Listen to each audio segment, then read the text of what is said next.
ব্যাংকে চাকরি হবে, চাকরি দেওয়ার নাম করে কিভাবে টাকা নিল, কিভাবে টাকাটা উসুল করলো, আমি সেইটাই আপনাদেরকে বলতে এসেছি।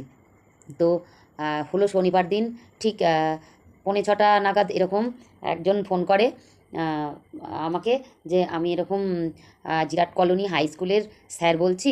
তো তো কালিয়াগড় প্রাইমারি স্কুলের মাস্টারমশাইয়ের ফোন নাম্বারটা লাগবে। তো সেই নাম্বারটা ওই নেতাজিনগর, মানে নেতাজিনগরে কোন দিদি আছে, নেতাজিনগরের দিদির যে আছে, সেই দিদির কাছে ফোন নাম্বার পাওয়া যাবে ওই মাস্টারমশাইয়ের। তো নেতাজিনগরের দিদির ফোন নাম্বার আছে? আমি বললাম হ্যাঁ আছে, তাও আমি কনফার্ম হয়ে জেনে নিই যে উনি নেতাজিনগরের কিনা। তো আমি আমাদেরই আসলে এটা হচ্ছে এই যে দিদিদের নাম বলছে, এবং আমিও ভোটের কাজ করি, বিএলও কাজ করি আমরা। আমরা হচ্ছে স্কুলে আমাদের ফোন নাম্বারগুলোও থাকে। তো বিএলওর কাজ করি। সুচিত্রাদির নাম উনি বলেছেন, আবার গৌরীদির নামও বলেছেন, আবার টুকুদির নামও বলেছেন। মানে আমরা সব হচ্ছে বিএলও কাজ করি, ভোটের কাজ করি। তো উনি এত তথ্য, এত সবার প্রত্যেকের ফোন নাম্বার কোথা থেকে পেলেন সেটা আমি মানে জানি না, কিন্তু নিশ্চয়ই তো কোথা থেকে উনি জোগাড় করেছেন। যাই হোক, এবার আমি যখন গৌরীদির ফোন নাম্বার বলছে, আমাকে না খুব তাড়াতাড়ি জানাবেন 2-3 মিনিটের মধ্যে। যখন গৌরীদির ফোন নাম্বারটা দিলাম, তখন উনি কথা বলে আমাকে আবার ফোন করেছেন। বলছেন জানেন তো, যে কারণে ফোন করলাম সেটা হলো না। ওই মাস্টারমশাই না কাজে লাগলো না। ওনার ভাগ্নির জন্য আমি ফোনটা করেছিলাম। আমি বললাম কেন, কিসের বিষয়ে? বললো চাকরির বিষয়ে, কাজের বিষয়ে। একটা ভালো কাজ ছিল, ব্যাংকের জব। তো মেয়েটার 30 বছর হয়ে গেছে বলে ফর্মটা ফিল আপ করতে পারলো না। আমি ভেবেছিলাম যদি আমার জন্য কারোর কাজে আসে। কারণ আমার কাছে না 6টা কোঠা ছিল। একজন খুব পরিচিত আমাকে বলেছে। তো 6টা কোঠা ছিল, তার মধ্যে 5টা কোঠাই আমার স্কুলের ছেলেমেয়েদেরকে আমি দিয়ে দিয়েছি। আর একটা কোঠাই বাকি ছিল। তো সেই কোঠাটা ওনার হলো না। আমি বললাম, ও তাই বুঝি? আমি একবার বুঝলাম, বুঝতে পারছিলাম না ওনার কথা। তো আবার একটুখানি যে জায়গায় বুঝতে পারলাম না আবার জিজ্ঞেস করলাম, উনি ভালো করে বললেন। আমার দ্বারা যদি কারোর উপকার হয় তাই জন্যই। তখন আমি বললাম, ও। এইবার উনি কিছুক্ষণ চুপ থেকে বলছেন, আপনার কি কোনো আ উম পরিচিত আছে নাকি? আপনার কি কোনো ক্যান্ডিডেট বা ক্যান্ডিডেট বলেনি, আপনার পরিচিত কেউ আছে নাকি? আমি বললাম, আপনার কি কেউ আছে?" আমি বললাম, "আমার মেয়েই তো আছে। বেকার বসে রয়েছে পড়াশোনা করে।" তো মেয়ে পাশেই ছিল। মেয়ে বলল, "মা কি?" তো বলল, "ঠিক আছে, যদি উনি ফোনে রয়েছে।" আমি বললাম, "দাঁড়া বলছি তোকে।" বলছে, "যদি আপনার মেয়ে করে তাহলে আমার নাম্বারটাতে WhatsApp এ হাই লিখতে বলুন। কি, কি ডকুমেন্ট লাগবে আমি এক্ষুনি বলে দিচ্ছি। খুব তাড়াতাড়ি কিন্তু, হ্যাঁ? খুব তাড়াতাড়ি। কারণ আ ফর্ম ফিল আপটা তো 6:30টার মধ্যেই করতে হবে। 6:30টার মধ্যেই করতে হবে। 6:30 পর্যন্তই টাইম, তারপরে কিন্তু আর হবে না।" তো এই বলে উনি যখন আমি এবার জানি মেয়ে কথা বলে নেবে। তো মেয়েকে ফোন করেনি। মেয়েকে এসএমএস এর মাধ্যমে কি, কি ডকুমেন্ট লাগবে বলেছে। তার মধ্যে হচ্ছে কম্পিউটার ট্যালি শিট লাগবে। এবার কম্পিউটার ট্যালি শিট তো আমার মেয়ের নেই। ও বলেছে নেই। হুম? তো বলছে যে আ আমার এরকম পরিচিত একজন আছে, তাকে মানে আমার শালা, সে কিন্তু পারবে ট্যালি শিটে ওই ট্যালি সার্টিফিকেটটা বের করে দিতে। আমি তো নিজের কথা নিজে বলতে পারি না।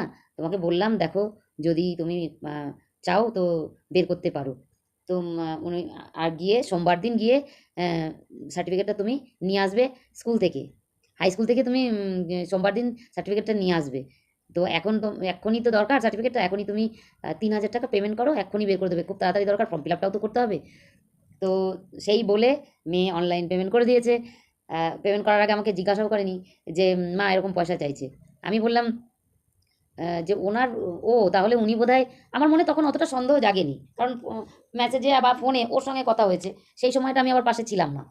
তো সন্দেহ জাগেনি যে আমি ভাবলাম, তাহলে ওনার শালার কম্পিউটার সার্টিফিকেট বের করবে দেখেই ওনার হয়তো এত আগ্রহ, মানুষকে আগ বাড়িয়ে, বাড়িয়ে বলছেন। পুরো টাকাটাই যে হাতিয়ে নেবে তখন আমার মাথায় আসেনি। যেই টাকাটা দেওয়া হয়ে গেছে তখনই আমি বলছি, "মনা কোন কম্পিউটার? কোথাকার কম্পিউটার? কোথায় বাড়ি?" জিজ্ঞাসা করেছিস? কিছু বলে না। জিজ্ঞাসা করিনি তো মা। তারপরে মেয়ে ফোন করলো, মেয়েকে ফোন করে বলছে, "এখন আমি খুব ব্যস্ত থাকবো। আমাকে ফোন করলে রাত ১০টার পর ফোন করবে, পাবে। যা জিজ্ঞাসা করার করবে।" তো সত্যি কথাই উনি রাত ১০টার পর আবার ফোন করেছিলেন। আবারও বলছেন যে, "প্রথমে বললেন এসবিআই ব্যাংক, ক্যাশিয়ার ডিপার্টমেন্টে কাজ, প্রচুর মাইনে। ২৫-৩০ হাজার টাকা এরকম, আ উম না ৩৫-৪০ হাজার টাকা এরকমই মাইনে পাবে আরকি।" তারপরে বলছেন উনি, "দেখো এটা তো বন্ধন ব্যাংকের। তো এটা হবে হচ্ছে শিলিগুড়িতে। শিলিগুড়িতে হবে। তো তুমি মেয়ের আবার বাচ্চা আছে, বাচ্চা নিয়ে ফটো দেওয়া আছে। উনি হয়তো দেখেছে WhatsApp এ। তুমি তো বাচ্চা নিয়ে যেতে পারবে না। তোমার তো বাচ্চা আছে। তো তোমাকে কাছে পিঠে করে দেবো। ট্রেনিংটা এখানেই হবে। কাছে পিঠে ওইটা করতে গেলে তোমার আরও ৩,৮০০ কত সামথিং দিতে হবে। তখন আমি মেয়েকে বললাম যে, "বলবি আমি শিলিগুড়িতেই করব।" হ্যাঁ?